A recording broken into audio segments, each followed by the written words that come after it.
আসসালামু আলাইকুম বন্ধুরা, আপনারা সবাই কেমন আছেন? নিশ্চয়ই আল্লাহর রহমতে ভালো আছেন।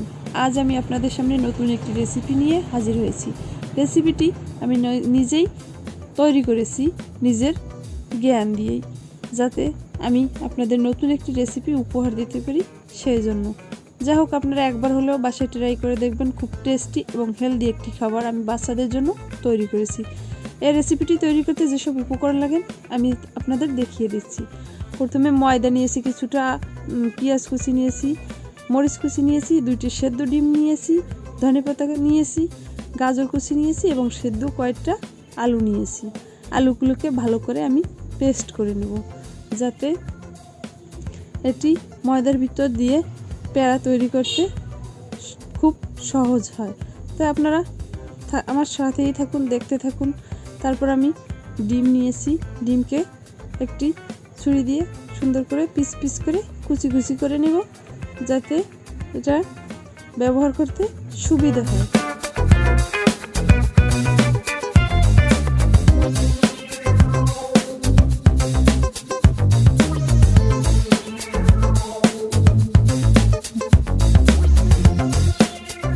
ডিম কুচি প্রায় শেষ হয়ে গেছে বন্ধুরা। এখন আমি আলু আর ময়দা ভালো করে মিশিয়ে নেব। মিশিয়ে একটু হালকা পানি দিয়ে নেব এবং ময়দার পরিমাণ যার যেরকম চাহিদা অনুযায়ী নিয়ে নেবেন, তাতে কোনো সমস্যা নাই। আমি আমার সুবিধা মতো ময়দা নিয়ে নিছি এবং মিক্স করার জন্য হালকা পানি নিয়ে নেব। ঠান্ডা পানি নিলেও সমস্যা নেই।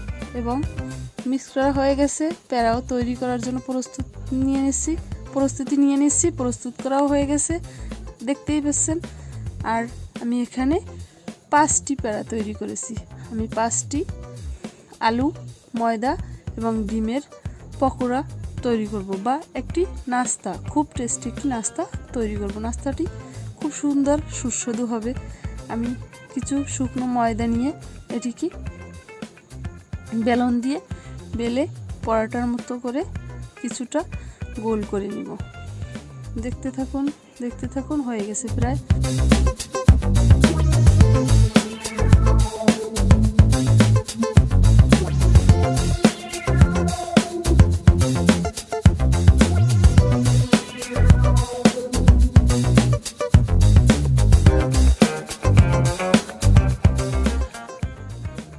আলু আর ময়দার একটি সুন্দর পরোটা।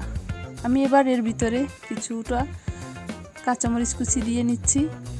এবার দিচ্ছি পেঁয়াজ কুচি পরিমাণ মতো, যার যেরকম স্বাদ অনুযায়ী দিয়ে নেবেন। ধনেপাতা কুচি দিয়ে নিচ্ছি বন্ধুরা। এবার দিয়ে নিচ্ছি গাজর কুচি দিয়ে নিলাম। তারপর দিয়ে নিচ্ছি আমি ডিম কুচি। দেওয়ার পরে সব কিছু দেওয়ার পরে আমি এর ভিতরে দিয়ে নেব হালকা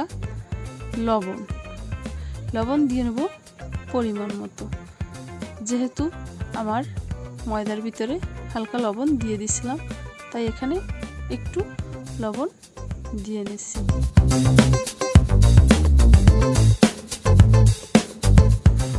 এখানে আমার সবগুলো আইটেম দেয়া হয়ে গেছে। এখন পরোটাকে মিশিয়ে নিব, ভাঁজ করে মিশিয়ে মুখ সুন্দর করে ভালো করে আটকিয়ে দিব, যাতে মুখ থেকে ভিতরের কোনো রেসিপি বের না হয়ে যায়।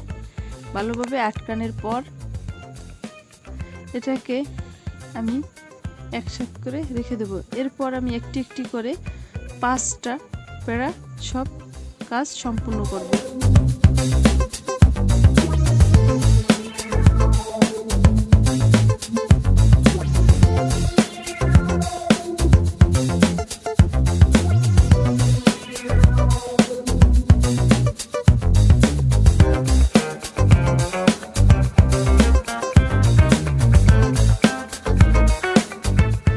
আমার 5টি পকোড়া কাজ সম্পূর্ণ হয়ে গেছে, দেখতে পাচ্ছেন খুব সুন্দর হয়েছে। এবার আমি আমার একটি প্যান নিয়ে নেব। প্যান নিয়ে গ্যাস অন করে নিব। নেওয়ার পর প্যানের ভিতরে কিছু তেল দিয়ে দেব। আমি এখানে পরিমাণ মতো তেল নিয়ে নিছি। তেল নেওয়ার পর তেলটিকে গরম করতে হবে। ভালোভাবে গরম হওয়ার পর নেড়েচেড়ে মিশিয়ে ভালো সব জায়গায় লাগিয়ে নিতে হবে। নেওয়ার পর তেল ভালোভাবে গরম করে এর ভিতরে পকোড়াগুলো আস্তে আস্তে করে একটি একটি করে ছেড়ে দিতে হবে। প্রথমবার যে কয়টি ভাজা সম্ভব সে কয়টি ভাজতে হবে। একসাথে ভাজা সম্ভব না হলে দুইবারে ভেজে নিতে হবে, যাতে ভেঙে না যায়। ভেঙে গেলে দেখতেও ভালো লাগবে না, খেতেও ভালো লাগবে না। যা হোক, এটি একটি খুব সুস্বাদু টেস্টি খাবার, খুব সুন্দর খাবার। একবার হলেও আমার কথা অনুযায়ী আপনারা বাসায় ট্রাই করে দেখবেন। করার পর কমেন্টে আমাকে জানিয়ে দেবেন এটি সত্যি কেমন একটি খাবার। আমি আমার বাচ্চাদের জন্য এই খাবারটি আবিষ্কার করলাম এবং ভাবলাম বন্ধুদেরকেও এটি দেখিয়ে দিই, যাতে তারাও উপভোগ করতে পারে।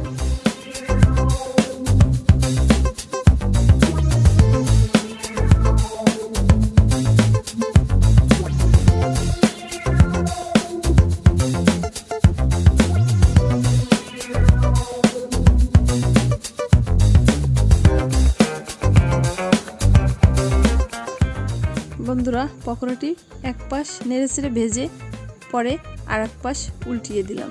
দেখছেন আপনারা, পরে নিচের পাশ হলুদ হয়ে গেছে এবং হালকা ভাজা হয়েছে।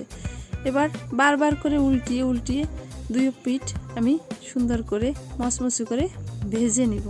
ভাজার পর একটি একটি করে সব কয়টিকে এভাবে আমি ভেজে নেব।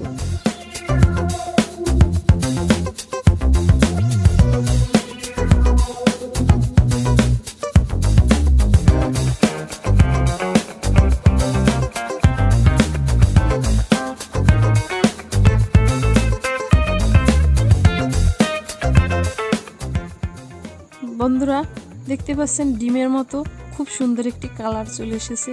সত্যি ডিমের চেয়ে টেস্টি একটি খাবার এবং সেন্টটাও খুব সুন্দর। না খেলে আপনারা বুঝতে পারবেন না। যা হোক, গল্পে গল্পে প্রায় আমি চলে এসেছি আপনাদের সাথে শেষ পর্যায়ে।